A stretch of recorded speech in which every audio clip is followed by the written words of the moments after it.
Good morning and welcome to the Filmmaker discussion for World Shorts 1 and 2. My name is Pete Porter. I am the director of SpIFF this year. Today we have with us the director of Sound of Memories, Gargi Chakrabarti, the director of Survivors, Carlos Gomez Trigo, and the director of Rat, Sarah Gordon, and the director of you got me, of The Recess, Navid Nika Azad. And it is my pleasure to welcome you all today. And one of the benefits of having virtual film festival events is that we can have people from around the world. If I could invite you to say a few words about yourself and where you are and how you're really, let's just do that piece first, and then we'll talk about the specific tell us which film you did, but then we can get into more specifics after that. Gargi, if you'd start us off, that would be terrific. Hi, everyone. So lovely to see all of you. I'm yet to see all the films, so I hope we can stay connected and stay posted.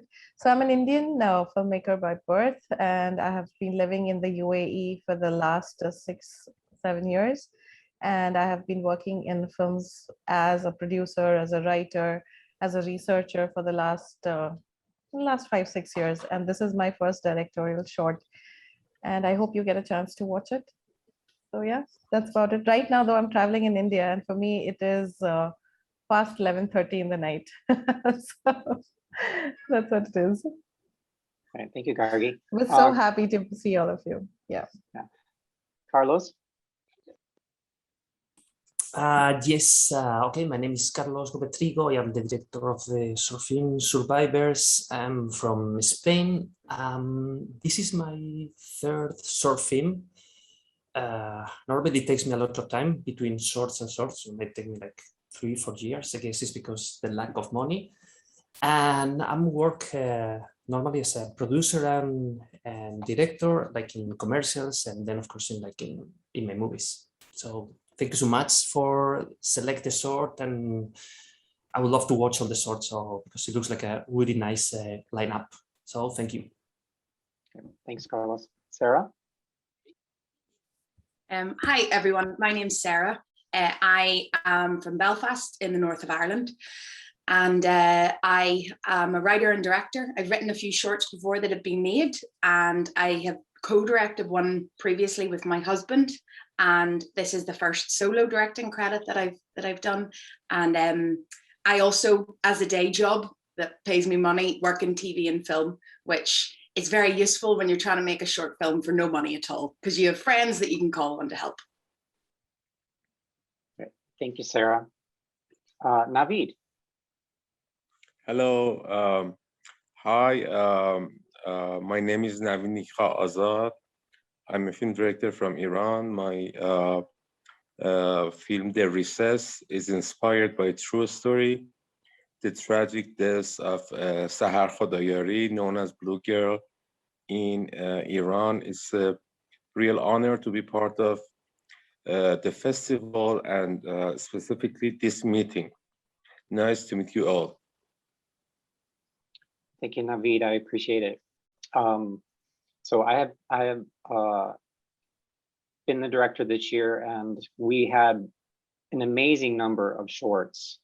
And so actually the SpIFF audience over the period of time that I have been involved with Spokane International Film Festival has been really very receptive to shorts, and have they are some of our most well attended and most really enjoyed programs that we offer. And so it's terrific to be able to talk to shorts filmmakers, because especially from around the world, because are you going to be able to fly across 9 or 10 or 11 or 12 time zones in order to talk about your film that's going to run for 15 minutes with a bunch of other folks? So this is terrific. So if I could change the order just a little bit. So Carlos, yesterday we screened Survivors. And could you tell us a little bit about you spoke about how long it takes you. If you could speak about the origin of Survivors and what you were thinking. I mean, because when people were watching it yesterday, they were like, well, this seems like the perfect analogy for COVID.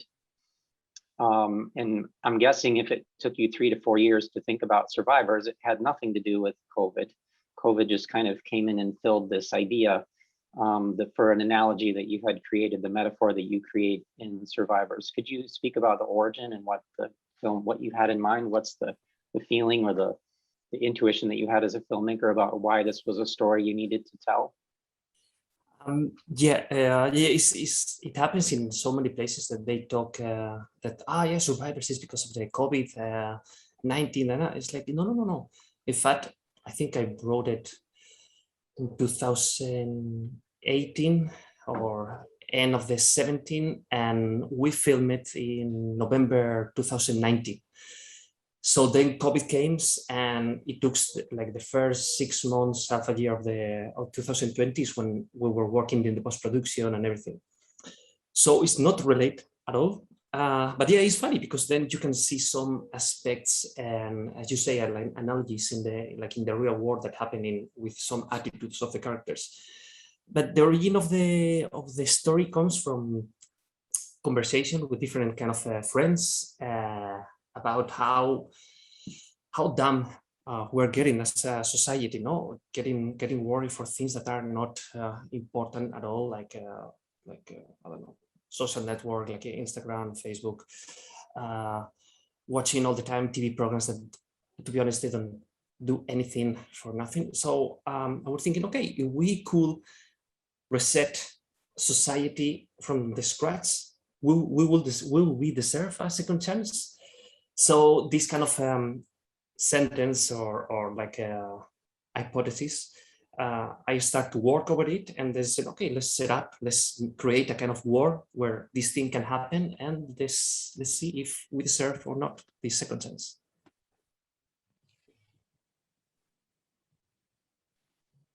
Great, thank you. Because it was a very interesting claustrophobic. I find it to be an amazingly claustrophobic. The film itself is about claustrophobia, which is definitely part of life under COVID. But also the other piece about how there's this disagreement about what they should do with their helmets. Which again, it's interesting to me how, again, even though you had thought about this film many years ago, that it was very prescient in terms of thinking about things that people have been talking about for the past 24 months or so. Gargi, if I could ask you a similar question, what's the origin of The Sound of Memories, and how long did it take you to make, and what inspired you to turn this into a film? Because it's an amazing story, but what does it mean? What does it mean to you in terms of why did you think to yourself, this is a film that I have to make, this is a story that I have to tell?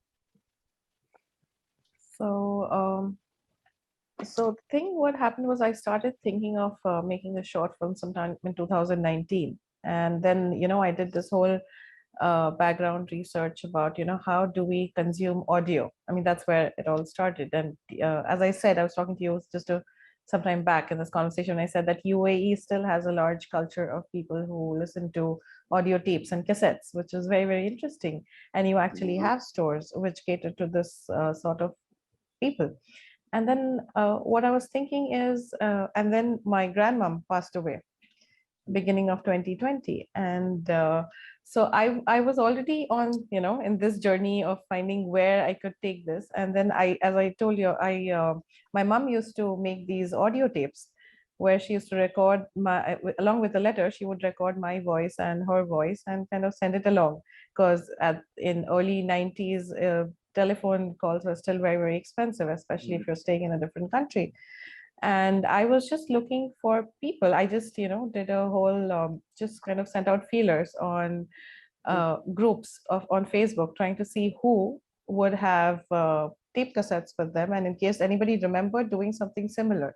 And UAE being a country which is filled with almost 85% expats, we have around 192 nationalities represented here.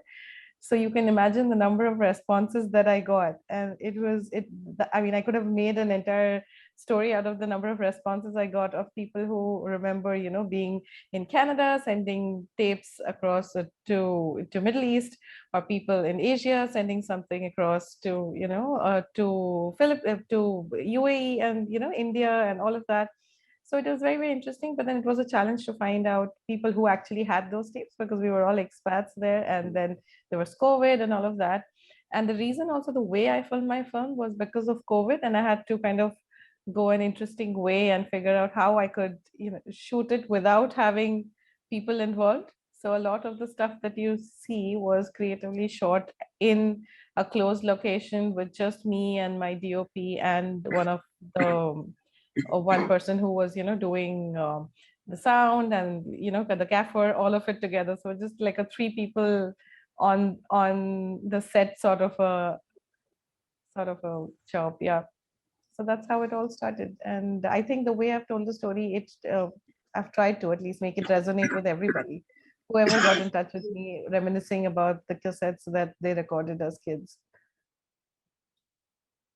Well, that was one of the things that struck me as well, is how you made an amazingly visual film with really limited, I don't want to say limited resources, but with limited options in a way. So like, yeah, just the sheer different shapes, not shapes, but the sheer different number of designs and colors of cassette tapes that you found was pretty miraculous. So it was like, we tend to think about cassette tapes as looking all the same, or even CDs as looking all the same, but then you have like a yellow cassette tape and a blue cassette tape and a tape that has all these designs that somebody made on the label. It was just like, how did she find all these different tapes? And you probably just explained that. But again, that was really interesting too. So, okay, so she had a few cassette tapes, and I found some more cassette tapes, and I asked for people to send me some cassette tapes. Some of the cassette tapes, the artwork is by me, because I wanted to depict some of the other stuff that I'd found in my research, but I did not have the cassette tapes with me. So some of the artwork is by me, some of the artwork is already existing on the tapes that I found. Some of the stuff are from my dad surprisingly unearthed a stash of cassette tapes when I asked him, and sent it across. So yeah, so it was kind of all together, and then I just had to put them together and kind of work with the colors and create more colors, and basically, because memories at the end of the day are not a hard fact. I mean, I remember something differently than my mom of the same event, or even somebody else. And so it has to be, something which has so many colors to it. So that's what I wanted to represent. Yeah, that's terrific. Thank you. Thank you so much. Yeah. Navid, if you could tell us about the origin of your story and why you decided to make this story. And I'm actually especially interested in maybe the political climate in which you made your story. Like, what kinds of challenges did you encounter that maybe someone somewhere else might not encounter? Yeah, the recess is inspired by true story. I mean, it was inspired by true events. The tragic death of Sahar Khodayari. I don't know if you know less or much about Sahar Khodayari. Sahar Khodayari was an Iranian football fan, a girl who wanted to attend a public stadium in Iran where women are banned from watching football games. So she tried to sneak into the stadium, and she was arrested. And 6 months later, a while later, when she appeared at the court, there was talk of a 6 month in prison. Although the authorities have denied this sentence, but because of that, she committed self-immolation. She put herself on fire, and so she died. You know, at the time when the tragedy happened, you know, everyone in the society was talking about this. I mean, ordinary people, politicians, celebrities, artists, and so at that time I was just trying to observe the society. And after a while, I noticed that this person that we were talking about had no past. You know, there was nothing about her life. You know, as if you know, she was born as a 28-year-old girl. So what I thought was that I should make a movie and give her a past that you know, she does not have now. No one knows who she was, and no one knows about her background. And so it was a real big challenge for me, and you know, it was a political issue.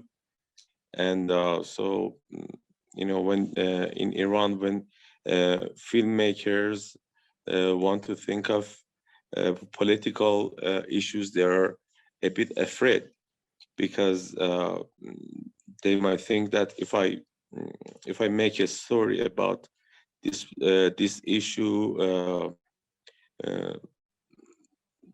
there might something happen to me. So I didn't think about all this, and I made this film, and fortunately it was quite a success. I had no problem in Iran. No one really bothered me about this film or the issue I based my film on. And so I think that's it. Well, thank you. And let's move to Sarah. So Sarah, could you tell us about the origin of Rat and a little bit about why this was a story that you had to tell? In Rat, it's a story about a woman who is trapped in a suffocating relationship with an abusive husband, and there's a rat in the house, so she has to kind of like face up to this infestation. And it was actually a story that I'd been thinking about, but it sort of crystallized during lockdown, because my husband and I lived in a house that was infested with rats.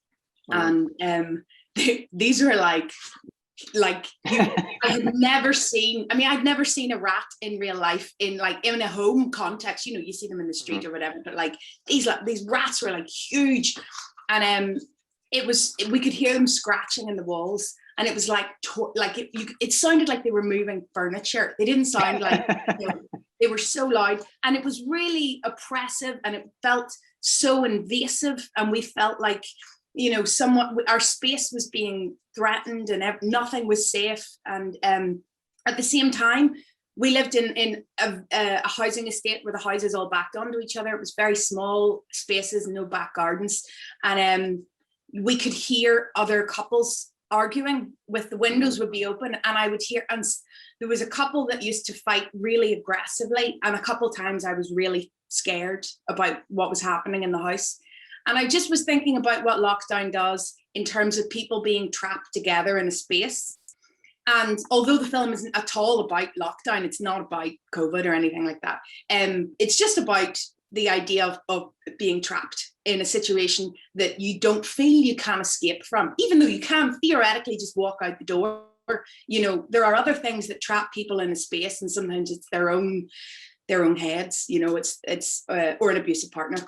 So that was kind of where the story came from. But also, I am a huge fan of stories that that I am laughing and crying at the same time. So it's like you sneak in the kind of the dark aspect of domestic abuse underneath comedy. Like, I think that that's a really fun way to tell a story to an audience, because then it's totally unexpected. It's that thing they say of make them laugh, and then you'll make them scream much easier in the next scene. So yeah, you have to relax the audience for them to not be only going from 7 to 9. You get them back down to 1, and then you can do this thing. Yeah. Your partner in that was this actress. So her performance, the performance that you drew from her, could you speak a little bit about how you found your lead actress and how you knew that she was the one? And how you decided, how you kind of took her from where you might have found her to become the character that she needed to become? I mean, did she say, oh no, I know this character and I can just, this is just going to be me? Or did she say, I need, help me get into, how did that relationship evolve? Well, my background is working in theater. So, you know, I have a lot of contacts with, you know, actors and actresses. I would have done stage management over the years. And I think that when you have a very short space of time to make a short film, you know, we had 2 days to make ours, and you need somebody who can like turn it on like that and doesn't need 25 takes. So the lead actress was called Abigail McGibbon, and I think she's like the most underrated actor in Ireland. I think she's amazing. And I'd seen her in a lot of plays. I think she's got a great energy. And I'm also really interested in older female characters. I think that they're underrepresented on screen, full stop. So those are the characters that I generally write for. And we had a couple of chats beforehand. She really recognized the character insofar as that felt like a very typical Belfast woman. She, you know, the way she's written is kind of quite recognizable, I feel, to a Northern Irish audience. And also, though, there's a kind of a little sort of a love interest with the postman, which isn't, we did talk about that, and she was like, so does she fancy this guy? Like, what's the deal there? And I was saying that I don't think that she fancies the postman. There's no love affair going on. It's just somebody showing her some kindness is so out of the realms of her world. Like, that doesn't happen. And it's just, you know, being drawn to somebody who's kind to you. And so we had a talk about that. And that was the only thing that we really needed to kind of work the kinks out. And once she knew that, she just did that on the day. And I was like, whoa, like there was every performance, every take she did was great. Like, and I wanted her to be in everything I make ever. I think she's fantastic. I would agree completely. And when you finish the feature that would involve someone that she could perform, you just say that she's already attached and you send it to her, and you're halfway there, because I'm really, what's the word? Surprised. I'm very surprised that this was a 2-day shoot, because it seems like that could have easily been a much longer shoot. But on the other hand, it's on the one hand, I'm thinking about the performance that Abigail gives, and it's she goes through this roller coaster of emotions, and she does it really quickly. And I can imagine that if the actor and the director were not on the same page, that might have been 25 takes. That might have been 30 takes, but it's really interesting that you say that it wasn't. And so that's just a testament. That's her skill set as an actor is really extraordinary, because there are, you know, there were scenes that I wrote as quite, you know, two-dimensional. It's just a conversation where she brings something entirely different. And I think that's what you hope for. That's why you bring in somebody who has experience being an actor. That's what their contribution is to the production. But also, you know, when you only have this 2-day space to do it in, you're sort of just going, we're just going to have to keep rolling with the punches, see what we get, hope that it's great. So yeah, no, Abigail was really great. And it's also preparation. Like, I feel like you just have to, you know, every shot as it's happening, allocate a certain amount of time and then move on, because I mean, it's as Carlos was saying, there's no money, you know. Yeah. Thank you for that transition, Carlos. In your when you were shooting Survivors, how long did you take to shoot? And this might seem like a peculiar question in a way, and I apologize if it doesn't make sense, and I'll try to explain it if it doesn't. But how do you, when you were shooting Survivors, when I was watching it, and I can just put myself kind of in your shoes as the filmmaker, every shot going, okay, did I go too dark? Am I going too dark, not only with the lighting, but also with with the topic? And then you would draw it back from being very dark. And I really loved how you played with, this is an amazingly dark scenario, but I'm going to make it less dark. How did you find the balance between dark and funny, if I may? Okay, the first question that was how much time it took to shoot. It was like 2 nights. One night for inside the car, and the second night was mostly for the sequence shot. That it was like a 2.5 minutes shot. And yeah, this point for me was the most complicated thing. The point about, that you talk about being dark and being funny. Because what I wanted was all the time to make a kind of dark comedy, but for me it's a really serious topic. What I'm talking about is a thing that I'm concerned about it, about if we get too much stupid as human beings. And so for me was all the time thinking, okay, I need to go from this point to this point and back to dark, back to go to funny. So I have like the characters. The first step was the characters, to give them a specific skills or attitude that that you can see them that, okay, they are funny. Then the image, the light is more a kind of sci-fi and cinematography. But then on the other side, some dialogues, they look like too serious to be funny sometimes. So it's a mix of so many ingredients. And then what I always, for me, was clear, and this is something that I worked since the beginning with the musician, was that the music should help us to transfer, to move from one mood to another. And for me, was, as I told you, it's like this combination of different facts was what all the time was worrying me. And when you shoot, you think, okay, this is funny, it's gonna work. But then when you start to edit, it's like, oh no. In this moment, maybe I should change this. So only when I see that it start to work in festivals a little, it's like, okay. And you see the reaction of the people, and you see the reactions when they laugh in the moment that is supposed to be fun. It's like, okay, well, at least I saved this point, no? So all the time I'm worried that I'm gonna screw up when I make this kind of sorts. There's even a little bit of a technical challenge in terms of how did you design the helmets, and how did you light that? I mean, how many discussions did you have with the cinematographer and the production designer on how do we make this world real, but make also the characters? I think that was a challenge that you really managed well, in terms of how do you connect the audience with characters who are wearing helmets, and they still were able to come to life in a way, and that's really a tribute to you as a filmmaker. Could you speak about that a little bit? Yes. Okay.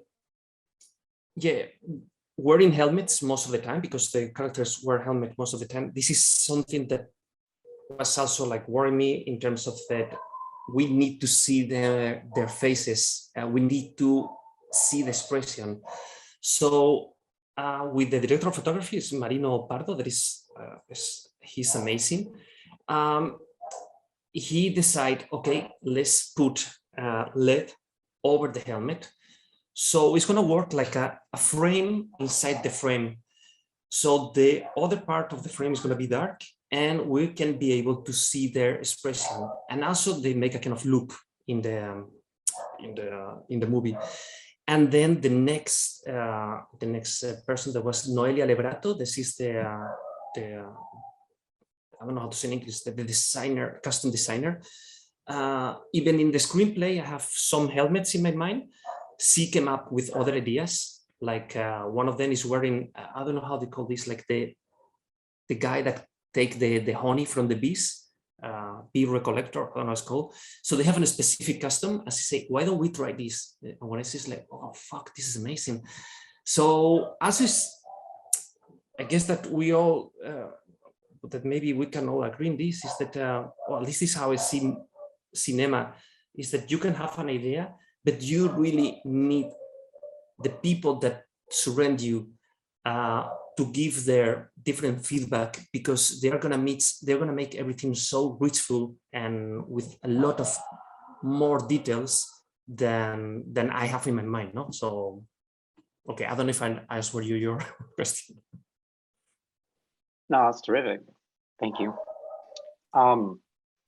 If Nahd, if I could get you to come back, could you speak about the challenges that you faced in terms of working with your actors? Like, how were they like on board? Like, we want to tell this story, we understand these characters. Like, did you feel like, if you're basing your characters on a historical person, and on the one hand, what you're saying is that we knew very little about her.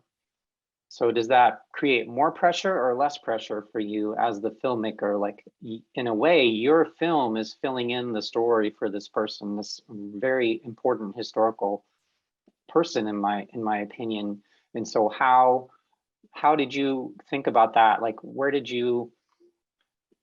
were your kind of, what was the filmmaker in you telling you what you should do in terms of creating the story and telling the story?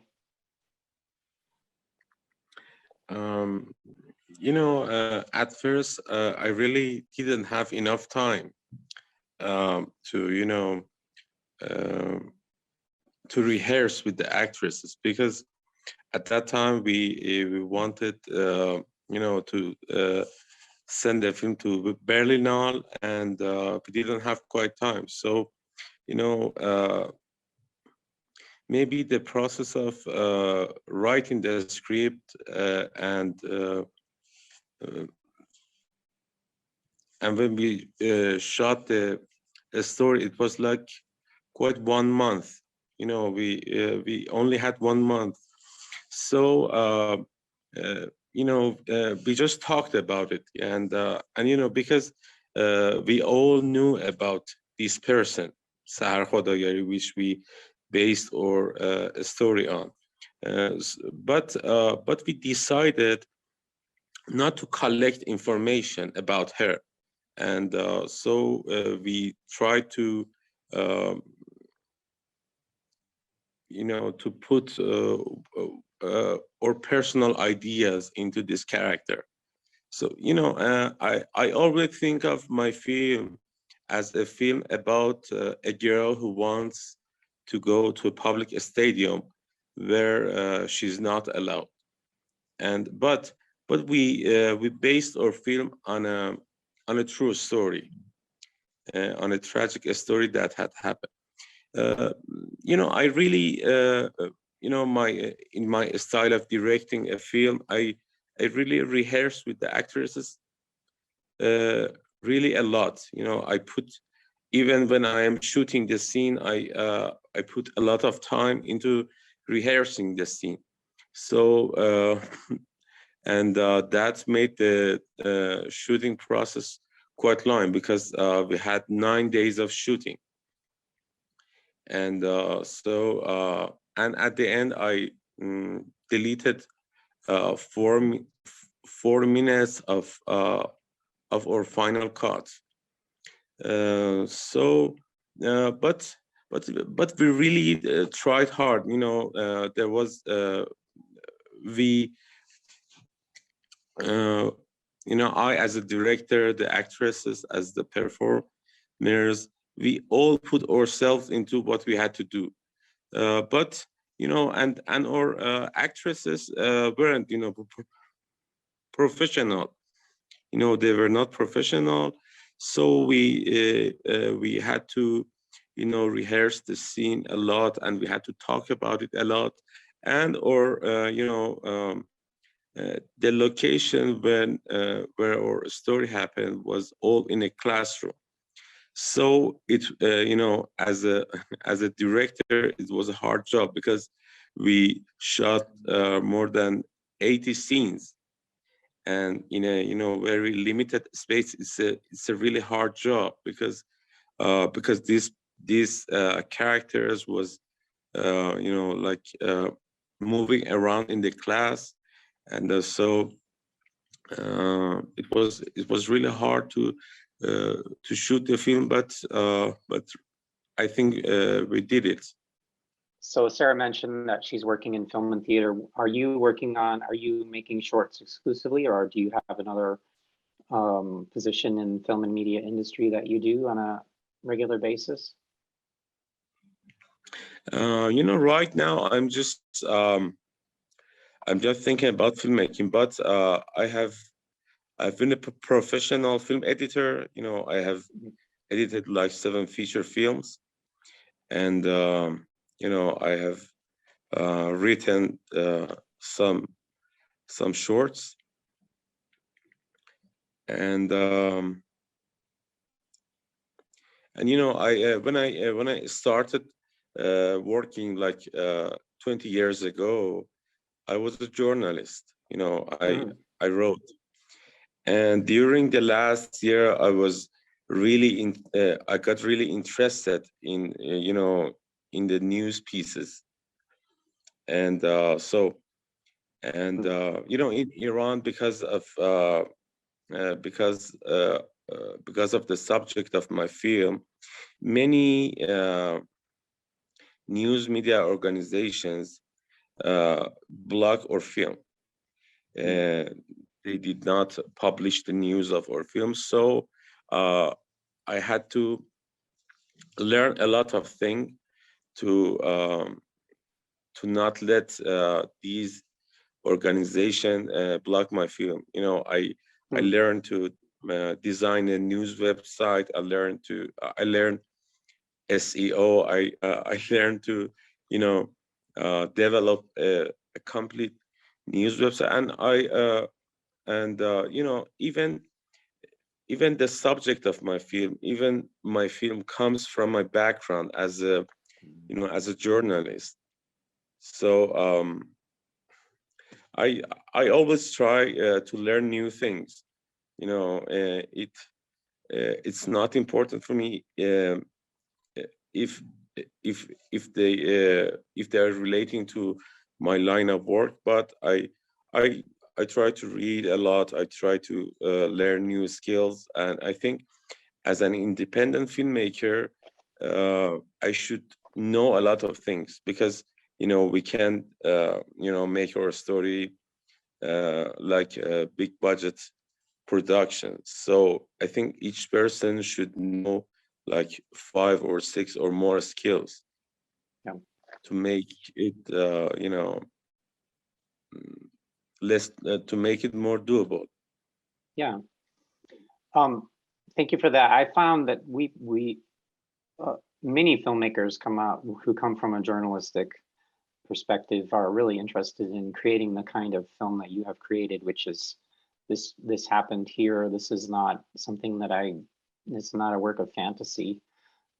It's an elaboration on something a story that you may have heard, and this is my kind of imagination of what might have occurred, in addition to this other piece. And I find that really interesting, because journalists really are trained to find the story, like find the important pieces of why this story is important and why we need to tell it. So I appreciate that.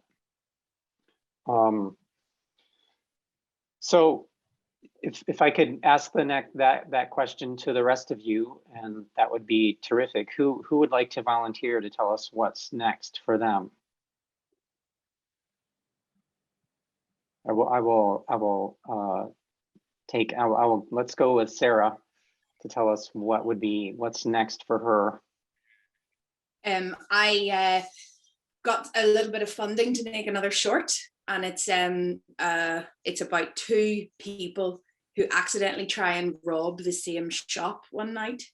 So two burglars, and they accidentally are both trying to rob the same place. And both are in very different stages of their life, and the kind of all the bad stuff that's happened to them has kind of come to a head tonight, and they help each other.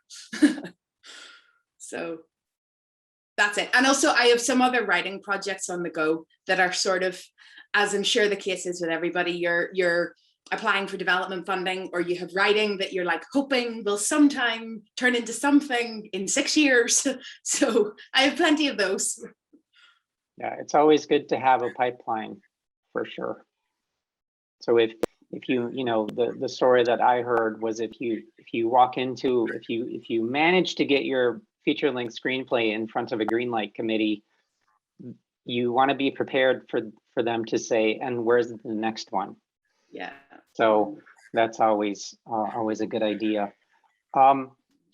If I could ask this question, you don't have to answer, you can say no, I'm not going to answer that question, but what happens to your character after your film is over? Everyone here has a little bit of a cliffhanger going on. So did you want to talk about why you decided to not tell us that? Me first? Yeah. The character of Carol, I felt like the story is the breaking point where she makes the decision to leave. And I sort of had this vague idea. It was an idea it was actually my dad and I were talking about this once, of an idea of somebody who's on the run, they're fugitive, but there's nobody actually chasing them. And I think that's a lovely notion. And the version, Rat was originally written as part of a series, and this was the pilot episode. They were standalone episodes. And I did, there is a life for Carol beyond this, but I think she, in the longer version, there was a neighbor who was kind of pretending to be very helpful, but also had his own motivations, that he had a thing for Carol and he thought he could help her, but it's actually he was that kind of slimy, coercive character. And in the other version of it, she accidentally kills him at the end. He kind of tries to help, and it becomes a very violent situation, and she kills him in self-defense. But so it was this thing. I don't think you even need that in the shorter version, because at the end she thinks she's killed her husband and the universe has let her off. But she doesn't know that the universe has let her off. So I love Roald Dahl, and I love, there's a poet called Hilaire Belloc who used to write these poems called cautionary tales, which I always loved as a kid. It was stories like, it was kind of Boy Who Cried Wolf stuff, Matilda who told lies and burned to death in a fire, like these kind of like horrendous stories for children, but they were kind of really dark, and I really liked that. And I really like that morally and ethically she's poisoned someone. That is not acceptable in any realm, but I really like that by the end of the film, you're like, yeah, poison him. Poison's too good for him. He's a bastard. And so I like that you take the audience to that point, but then you also confront them with the fact that they're cheering on a murderer. And then you're going, no, the police are involved. You can't just kill somebody. It doesn't work like that. So the universe lets her off, but she also has to live with this kind of decision that she's come to of radical action. So I just think that that's an interesting moral quandary for someone to have to spend the rest of their lives in. And I think at some point she would find out that the husband had been killed in a random freak accident, crushed in the bin lorry, and then she would realize she's off the hook. But I like the idea of somebody on the run and nobody chasing them. Yeah, that's terrific. Thank you for that, Sarah. Carlos, your film also ends with tremendous openness. So what did you want to talk about that? We're going to have to put a thing in this video that says spoilers begin now. But what happens to the last survivor here? Yeah, I can tell. Even it's not clear because you're not sure. Okay. Yeah, no, I'm not sure, but it's because at the end it doesn't matter because there is two options: or die in the next 5, 10 seconds or 2 minutes, or be the last person, the last human being in the world. So also she's gonna die, and she's gonna die alone. So both things are not, I don't know, say, there is any hope in this. So it's quite despair. So at the end, this is any of the options is nice. So, but for me, it was clear that that it should be a kind of traumatic moment for the end of the sword. So yes, she's not going to survive. That's for sure. Yeah. I love the moral complexity. All these films have a real moral complexity to them that I really appreciate in terms of, you ask in the description of the film, like, is humanity actually getting dumber? But then the final moral question at the end is it really a question of dumb, whether you decide to take off your helmet and expire immediately, or leave your helmet on and expire over a long period of time? And ultimately, that doesn't seem like a question of intelligence. It's just a question of preference. So the sliver of hope with completely being eclipsed into a life of misery and solitude, or just getting it over with. I don't know why, but that your film raises that question in a really interesting and entertaining, if I could say so, way, which is pretty unique. So again, I felt like all these films are really on the knife's edge of a particular kind of feeling, with one exception, and I'll throw the same question about what's next for you to Gargi, because I feel like her film is a different, is kind of in a different moral universe than the others in a way. So Gargi, could you tell us about what's next for you, but also what's next for the characters that you made your film about? Their real life. I don't mean to say that they're not real people, but everyone's a character once they're framed in the frame. So what can you tell us about what's next for you, but also what's next for your characters? So for me, I am writing a couple of short narrative projects and also producing a feature-length documentary, which is going really slow and just applying to funding and stuff. But well, it's the same story, but it's good. There's a lot of progress, and because of COVID, I think I got a lot of time to kind of, just stay in and focus and write a lot and research a lot. So I think that was good. As for the character, I think the character's story is also sort of not known as of now. I mean, they did get in touch with the sister, and the sister did visit her. But post that, the sister is on her own journey to try to find her dad's family. So yeah, so that's the kind of, so I don't know where that's going. That's really interesting. One of the things that I would mention to you, we had a film last night, or we have a film in SpIFF right now called Vinyl Nation, and it's all about what we in the US call material culture, which means a culture that's tactile, like fabrics, like cassette tapes. It's kind of the difference. It's kind of the alternative to a digital culture, which is not very tactile unless you consider a keyboard to be tactile and a mouse to be tactile. And I'm sorry, but they're not very tactile. Not like walking in sand, like was one of the great shots in your film.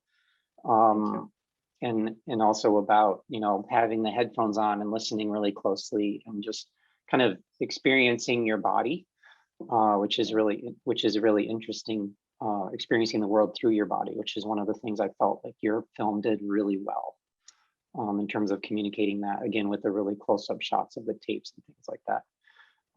So that's terrific. I thank you for your films. I just wanted to wrap up here and say thank you to all the filmmakers who screened at World Shorts and who were able to come and speak to us today. I have a tremendous appreciation for world shorts filmmakers and shorts filmmakers, but also again, it's really, I could go on and on and on about how is it different to make a film in the UAE? How is it different to make a film in Spain? How is it different to make it in Iran? How is it different to make it in Northern Ireland? It could go on forever. And if I had any money, I wouldn't have money for very long because I would give you all the money that you needed to make your next films. But I hope that someone near you is willing to do that, and I think we should continue to make movies again because your films are really nuggets of just amazing work. And so shorts are their own thing, and you have definitely made a short that you can say, this is something that I did that communicates my vision of the world as an artist. And so I congratulate you on that. And I appreciate you sharing that with SpIFF. Thanks so much for Thank you so having us. much. Thank you so much. Yes. Really nice words. Thank you. Thanks, Nahd. Thanks, Gargi. Thanks, Carlos. Thanks, Sarah. Have a good afternoon or evening. Or evening. Maybe. Yeah. Thanks again. Bye. Thank you. Lovely Thank you so meeting much. all of you. Take care. Bye. Ciao, ciao.